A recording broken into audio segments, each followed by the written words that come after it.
Well, happy Saturday afternoon, everybody. Welcome to day 3 of our stay-at-home, drink-at-home program.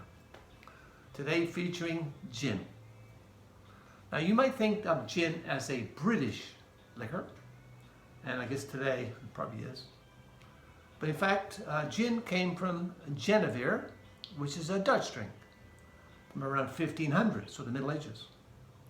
Now, Genever was such a bad, foul-tasting, medicinal alcohol that they decided to try and make it more palatable by adding juniper berries.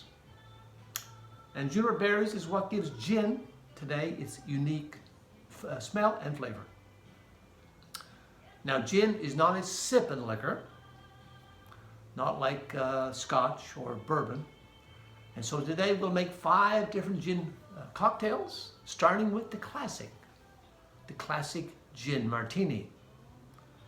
And we'll make it just like James Bond would say, shaken, not stirred. We'll be trying 5 different gins this afternoon. Okay, so for our first drink, the classic gin martini, we're going to try Bombay Sapphire, a London dry gin from England.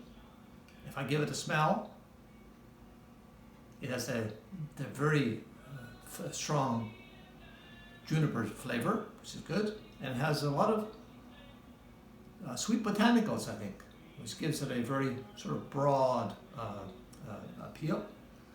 So to make the gin martini, you take 2.5 ounces of your gin. This measuring is actually 2 ounces. So 2.5 ounces. We try a little vermouth, just a little, just a half an ounce. Oh, a little too much. Oh, like that. And then pop the top on. Give it a shake. I have a little bit of olive in there, and then we pour the gin.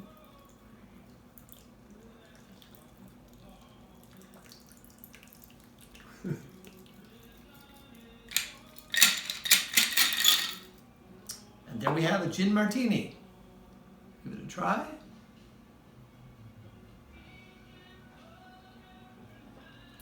Oh boy, that is superb. I should tell you a little story about this. When I was a bit younger, I was quite an avid runner, and I would run, 10K, 12K, 15K, probably 3 or 4 times a week. And every time I come home, I'd have one of these boys to celebrate my good day. So, James Bond. Yes? How is it? Beautiful. Smooth, and flows and smooth. I'm not sure how we're going to make it through 5 drinks, but let's keep bottoms up. Okay. So our second drink today, we will be doing the famous Gin and Tonic, or G&T. Now, Gin and Tonic is more tonic than gin, so it's very important to have the best tonic to make a good G&T. And the one we favor is called Fever Tree. Thanks to Brian Flanagan, who recommended that to us. Oh, okay. Mm-hmm.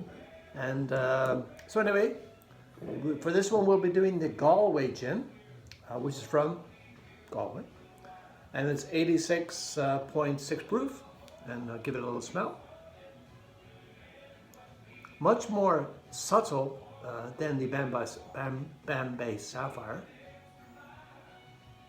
and but you can still taste the juniper berries. Do you know what's in it? What? Do you know what's in it? What's in it? Seaweed. In this one? Yeah. Wow. Seaweed, Irish seaweed. Well, that's pretty good. And carmine. So we're going to start with 2 ounces. What? 2 ounces. I was unscripted. Of gin. So he's not used to unscripted.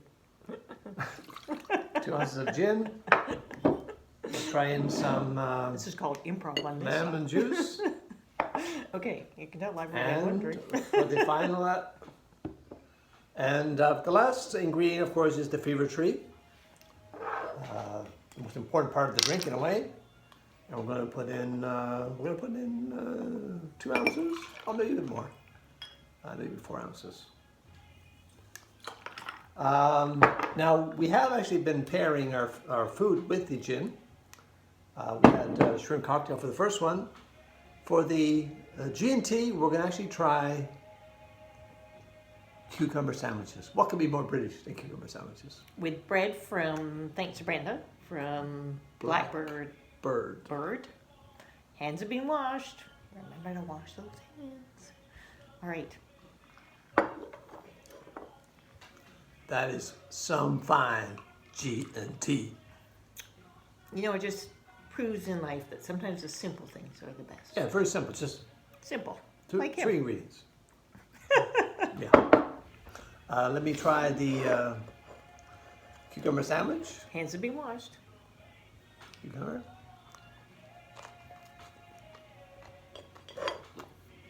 What's it taste like? Cucumber? You know, cucumber actually tastes pretty good. It is. Well, I mean, I'm looking forward to the summer when we can actually get locally grown cucumber. And that's a whole different flavor. You know, a little story. When I was in the western part of China, Xinjiang province, I was doing a hike there. You weren't there recently, were you? No, that was 2012. And we would actually eat a cucumber whole as our snack in the afternoon. Yeah. Cool. They do it in, don't you remember? We used to do it in Argentina, I think. Oh, but it's delicious. Yeah. For drink number 3 today, cocktail number 3, we're going to have the Tom Collins. Now, old Tom has been around since about 1800, so he's about 300 years old. So, feeling pretty good, I think, with Mr. Tom Collins. To start with the gin we're going to have with this one, it's called Raw Citrus Gin. This is from Canmore, Alberta, Canada. And Memories of travel. it's made with glacier water fed from the Rocky Mountains. Sounds pretty good. Memories of Rocky Mountain. And so we'll start with 2 ounces of the gin.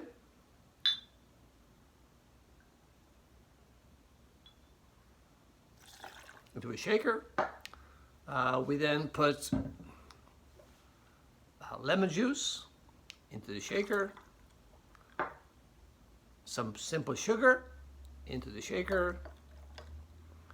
And cover it up. And give it the old shake. Okay, that's good. That's shaking well. And then we pour it into a Tom Collins glass. But not stirred, right?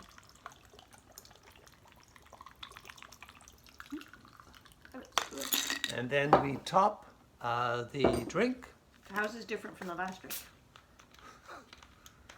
The final ingredient is different. They're all Club starting to look the soda. same to me. Club soda.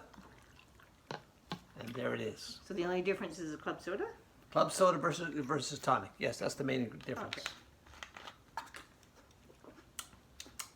Oh, so it's, yeah, slightly different taste. Refreshing, and sometimes say a bit for summer. And for Yeah, this one, we're going to try not some sweet. nuts. Yeah. Let's go nuts. Now for our 4th drink today, we're going to wing it because No. all the drinks seem to be the same. And so we're going to start with a glass filled with pomegranate and blackberries. Can I intercept here? Oh, of course. So one thing Jerome cannot do is wing recipes. Everything has to be Measured. Measured and exactly. Scientific. Yes, Data science, you know what I'm saying? Data science. Follow the numbers. Which, by the way, I never do when I'm cooking. Which makes me a lousy baker because you do have to be accurate with baking. But for most things, you don't have to. So I am forcing Jerome out of his comfort zone and not allowing him to measure anything. So I filled this glass with blackberries and pomegranates. And now I'm going to say, throw in some gin. So for this one, we're going to try the Willibald Gin. This was ranked 9.2 by Gin Magazine. Now, Willibald is actually from Ayr, A-Y-R, near Waterloo, Ontario. So it's a local to, we're in Toronto, so it's local. And thank you to our nieces and nephews for buying that for us for So let me- Christmas. Little did they know it'd entertain us. Let me just pour a little gin in there without measuring it. But you know what? You can't see anything. There, done. I didn't measure, but there's gin in there now. And then next thing we're going to throw in there is a little cassis. A little cherry liqueur. Oh, I thought cassis was blackberry. I think it's blackberry. Just a little, because it's No, a little bit more. because it's a very strong liqueur. Yeah, that's better. And then we'll top it all off with This is a Michelle's. little Glass, little thank you. sparkling. This is from Spain, called Freixenet, but I'm sure that's not how you pronounce it. And we'll just pop this sucker up. So note to nieces and nephews, next Christmas, this is the Christmas drink. And there we have it. One Wow. drink. Look how pretty it is. We're going to call it something. What will we call it? I don't know. The Aunt Charlotte's drink. Gin Charlotte. That sounds pretty good. Isn't that fun? Like, look at the way that the berries are. Float to the top. Wow. Give it a try and see if it's any, see if it's any good. Of course it's good. Give it a try. Come on.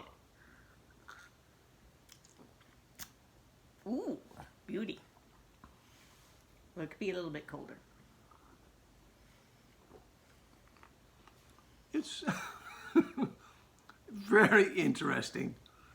And anyway, if you go to the internet, in maybe a week or two from now, and do a search, Gin Charlotte, this sucker's going to pop up. So it's going to be a real big hit. It is. Yeah, I doubt that. But And sorry, our accompaniment for this one is a little cured meat, some salami, and some prosciutto. So yeah, drink number 5. which is a surprise. And now we're doing drink number 5. And I'm going to break my own rules. Because this Park gin, barrel-aged gin, is from Banff, Alberta, Canada. And we enjoyed ourselves there on several evenings Little did we know. back in early Feb, back before we knew. Yeah. And this is actually aged in bourbon barrels. I didn't know that. So we're actually going to try this gin, sippin gin, with a big gin ball. No, my tulips. So give this a try, shall we? And see if gin can be a sippin liquor, if appropriate, aged in barrel gin.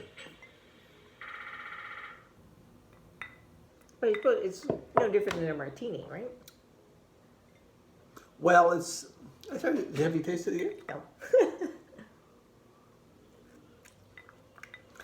Yeah, it's. Actually, I like it. It's kind of like a martini, Yeah. but this one has a little bit of bourbon, oaky flavor to it. Yeah, no, I like it. But it's a little bit like bourbon, and it's actually pretty tasty. Yeah, it's pretty good. Well done, girl. It's like a gin martini with no vermouth. Wow. Yeah, very good. Hey, congratulations. And so next week, our plan is beer. And you can order beer from many local breweries, so So you should do that. you should do that. So we're Support going your to local do brewery. Collective Arts, I think, Blood Brothers, Godspeed, and we'll see which other brewers we actually use this week. Every day we're going to be ordering from a brewery. And so next Saturday or Sunday, and we'll see how it goes, we'll be doing beer. See you then. Bye. Thanks for joining.